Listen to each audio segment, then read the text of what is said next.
Jennifer had always been a determined and optimistic woman. At 32, she had built a promising career as a marketing manager at a prestigious company in the heart of the city. Her wavy brown hair framed delicate features, and her expressive eyes held a depth that captivated those around her. She loved her job, but lately a quiet anxiety had settled in, a longing she couldn't ignore. She had been waiting, hoping for the moment Michael, her boyfriend of 3 years, would finally propose. Michael was everything she had ever dreamed of: tall, charming, and successful. As an executive, he exuded confidence, always focused on his career, yet he had a way of making her feel cherished. Still, there were moments when he seemed distant, his mind elsewhere, and Jennifer often wondered if she was imagining it. But tonight felt different. He had told her he had something important to discuss, and her heart clung to one thrilling possibility: this was it. This was the night he would ask her to be his forever. The moment she left work that Friday, her pulse quickened with anticipation. All day, she had shared her excitement with her friends, and they had cheered her on, urging her to prepare for what was surely going to be a life-changing evening. With her heart brimming with hope, Jennifer chose her favorite emerald green dress, the one that made her eyes sparkle even more. She took extra care with her makeup, ensuring every detail was perfect. As she looked at her reflection, she imagined the scene unfolding: the gentle music, Michael's adoring gaze, and the moment he would kneel before her, a dazzling engagement ring in hand. The restaurant was elegantly dim-lit, the warm glow of candlelight flickering against polished wood and fine crystal. But as soon as Jennifer arrived, she sensed something was wrong. Michael sat stiffly across from her, his fingers idly tracing the edge of his wine glass. He barely touched his food, and worst of all, he avoided her eyes. The silence between them stretched unbearably. Then finally, he reached across the table and took her hand. His grip was firm but not reassuring. "Jennifer, I need to tell you something," he said, his voice low, hesitant. Her heart pounded. Was this the moment? "I'm sorry, but I think we should end our relationship." The words slammed into her like an avalanche, crushing the air from her lungs. She stared at him, the world tilting as shock paralyzed her. "What, but why?" she choked out. Michael's expression was pained, but his tone remained steady. He spoke of feelings that had faded, of a love that had become routine, of the belief that they were no longer right for each other. He hoped they could remain friends. Friends? Jennifer barely heard the rest. The walls of the restaurant blurred as tears welled in her eyes, spilling down her cheeks, ruining the makeup she had so carefully applied for what was supposed to be one of the happiest nights of her life. The ring she had imagined was never coming. Somehow, she managed to leave, but the journey home was a haze. The following days passed in a fog of sadness. She barely got out of bed, her body heavy with heartbreak. Each morning was a struggle, and when Monday arrived, she forced herself to go to work, but she was a shadow of the vibrant woman she had been. Dark circles ringed her tired eyes, and her normally polished appearance was replaced by disheveled hair and a pale, weary face. As she stepped into the office, her colleagues gathered excitedly, their eyes searching for the engagement ring they had been expecting. But when they saw her expression, the excitement turned to concern. He broke up with me," she whispered, her voice trembling before breaking into sobs. Her friends rushed to comfort her, wrapping her in warm embraces, but nothing could fill the hollow ache inside her. Work became unbearable. She sent emails to the wrong recipients, missed deadlines, and made careless mistakes in reports. The once bright and driven Jennifer was now a woman struggling to keep afloat. One afternoon, she was called into a meeting with Samantha, her manager, a woman known for her wisdom and empathy. With a gentle smile, Samantha handed Jennifer a cup of tea. "Jennifer, dear, I know this is a difficult time," she said softly. "It's okay to grieve, but you also need to take care of yourself. Life doesn't end here. There is so much waiting for you beyond this pain." Jennifer's eyes brimmed with fresh tears. "I don't know if I can move past this, Samantha," she admitted, her voice small and broken. Samantha squeezed her hand and slid a box of tissues toward her. "Take some time for yourself. Step away from all of this for a bit. Maybe a change of scenery will help." Grateful for her boss's understanding, Jennifer decided to return to the small countryside town where she had grown up, where her parents still lived. Maybe the familiar warmth of home would help her find the strength to heal. As soon as she arrived, she was enveloped in a comforting embrace. The air was crisp with the scent of pine, and as she stepped into her childhood home, the aroma of freshly baked apple pie greeted her. Her mother stood at the door, arms open wide, her face filled with love. "My dear, it's so good to see you," she murmured, holding Jennifer close. "Come inside, I made all your favorites." The kitchen table was covered with a feast of memories: succulent roasted chicken, creamy potato salad, and a glass of the homemade orange juice with strawberries that Jennifer had loved since she was a child.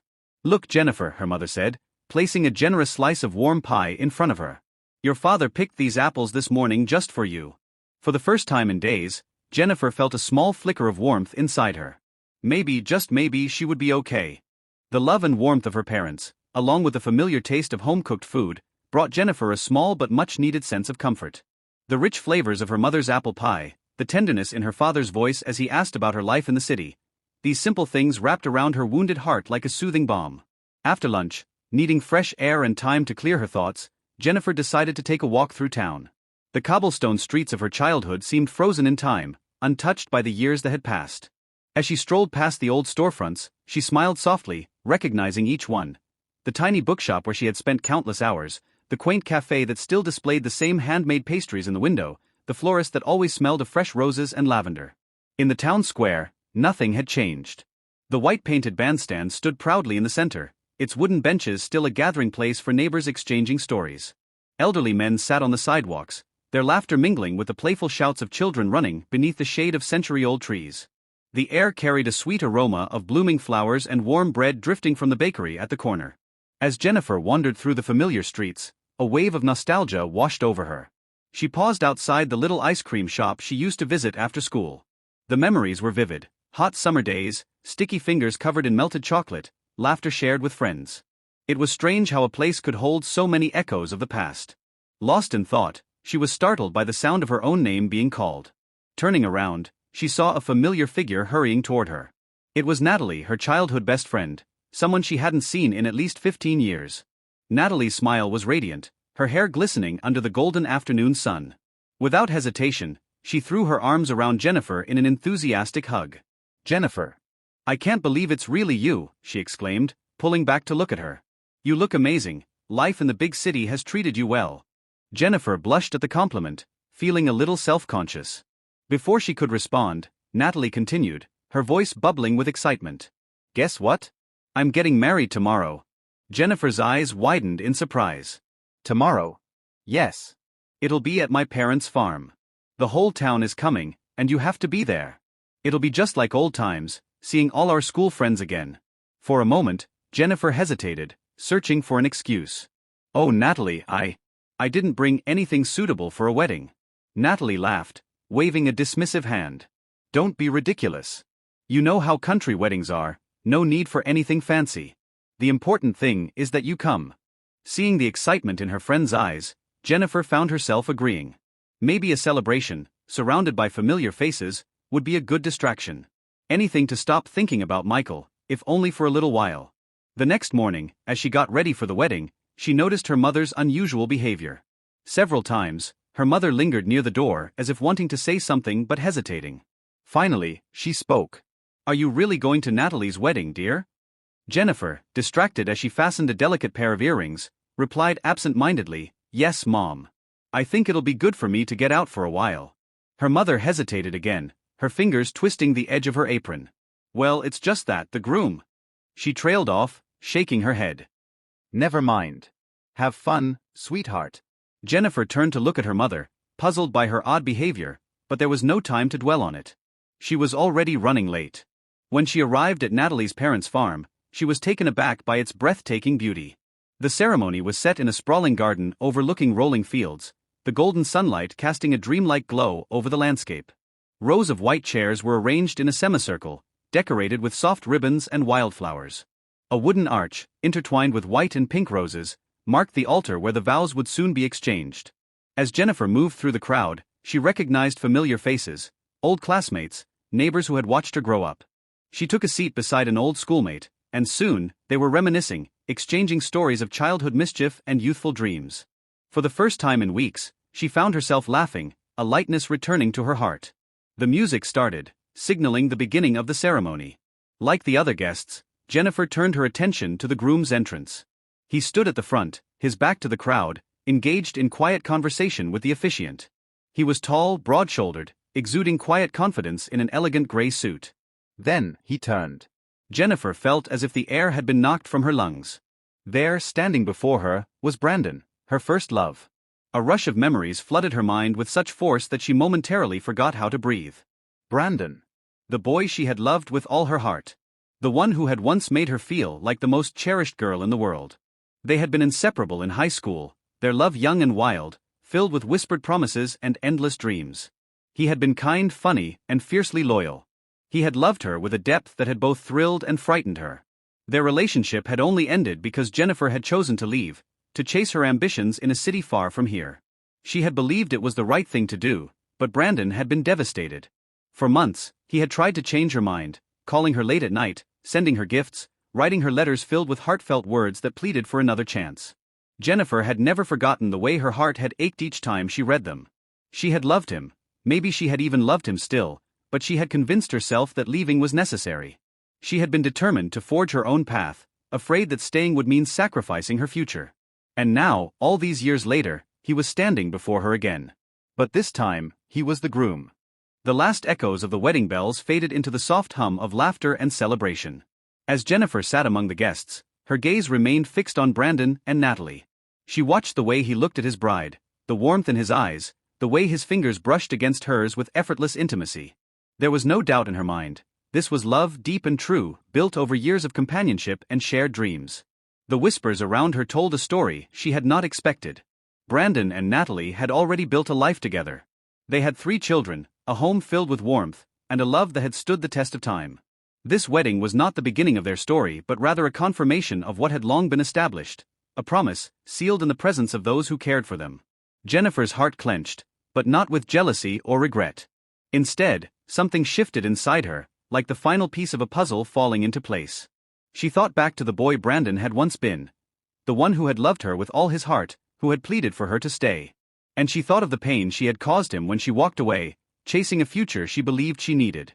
Just as she had suffered in the wake of her breakup with Michael, Brandon had once suffered because of her. And yet, here he was, standing tall, radiant with happiness, having found his true path. He had healed. He had moved forward. He had found love again. A deep understanding washed over Jennifer. If Brandon could rebuild his heart and find joy again, then so could she. The pain of losing Michael still lingered, but it no longer felt like the end of her story. Perhaps it was only a chapter closing, making space for something new, something she had yet to discover. As the newlyweds made their way down the aisle beneath a shower of rose petals, Jennifer rose quietly from her seat. There was no need for goodbyes or explanations. She had already received what she hadn't even known she was searching for. A lesson wrapped in love, resilience, and the passage of time. The sun was beginning to set as she walked back to her parents' house, painting the sky in hues of orange, pink, and lavender. It felt as though nature itself was celebrating new beginnings. Jennifer inhaled deeply, filling her lungs with the crisp country air, feeling lighter than she had in weeks. Life, she realized, was made up of chapters, some filled with joy, others laced with sorrow. But each one held a purpose, shaping her into the person she was meant to become. The end of her relationship with Michael was not the end of her love story, it was simply a turning point, guiding her toward the next part of her journey. When she arrived home, her parents greeted her with warm smiles, sensing the peace that had settled over her. She hugged them tightly, grateful for their unwavering support. They had been her anchor through this storm, and though she still had healing to do, she no longer felt lost. That night, as she lay in bed, her mother peeked into her room, concern flickering in her eyes. "Are you all right, sweetheart?" she asked softly. Jennifer turned to her with a small but certain smile. "I am," she said. "Today, I learned that the pain of loss eventually fades. And when it does, it makes room for new experiences, new love, and new adventures. I'm ready for the next chapter of my life, whatever it may be." Her mother nodded, reassured, and left her to her thoughts. Jennifer closed her eyes, her heart lighter than it had been in a long time. As she drifted into sleep, she dreamed not of the past but of the future, the endless possibilities waiting just beyond the horizon. Like the wildflowers that had adorned Brandon and Natalie's wedding, she too would bloom again. And this time, she would be stronger, more beautiful, and ready for whatever came next.